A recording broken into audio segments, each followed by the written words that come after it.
আল্লাহ নির্দেশ দিলেন আহাল্লাল্লাহুল বাইআ ওয়া হাররামার রিবা।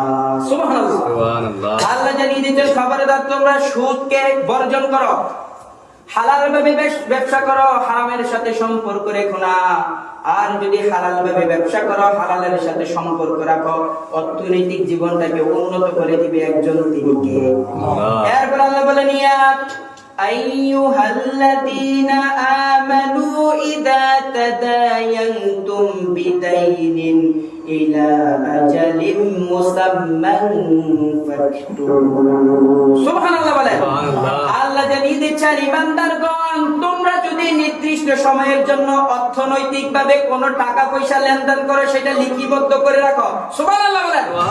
1 লাখ টাকা লেনদেন করব, কয় লাখ? 1 লাখ। এটা লিখে রাখার দরকার আছে না নাই? সেই নির্দেশ আল্লাহ তাআলা কোরআনের মধ্যে দিয়েছে।